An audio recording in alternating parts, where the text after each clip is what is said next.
Forward TV. The world is thinking. Well, Brad, I'd like to get one more question in about debt, since it's such a big subject. What advice do you have for people who are really struggling with their debts? Is bankruptcy the answer, or has the new bankruptcy law closed off that option for most people? You still have options. Bankruptcy reform certainly makes it a lot more challenging for people to file for Chapter 7. Chapter 13 is sort of where the Republican Congress and President have pushed people towards to repay the banking industry at the expense of the consumer and entrepreneur. But I'd say before even looking at options is what you really should do is do a gut check and figure out where you are. Pull your credit. You should pull your credit once a year. See what's on there. Make sure you understand what's on there. If you have high balances relative to your limits, anything over about a third of your credit limit, if you owe, that's going to negatively impact your credit rating. And then do a budget, like I said earlier, and figure out what your cash flow is. Work very hard if you're in debt for as long as it takes to cut back on the lattes and cut back on the dinners and movies and try to fill up your tank a little less and use that available free cash flow to pay down those debts.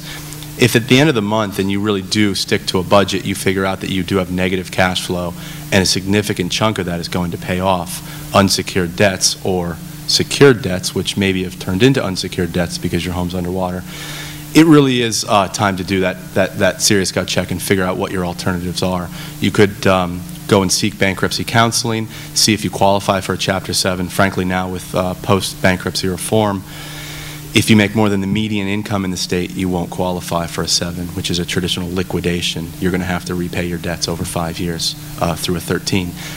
If you have the ability to repay 25% of your debts and some other hurdles, you will not qualify for a 7.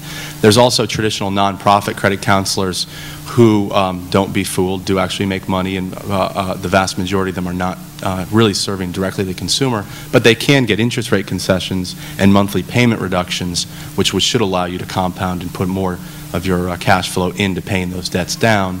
And typically that program takes about 5 years.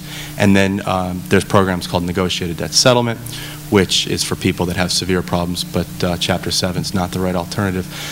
So first, figure out what you can self-manage. If you realize that your cash flow is negative even after tightening the belt, seek third-party help and kind of figure out, based on what's available freely in your monthly cash flow, what alternative is right for you.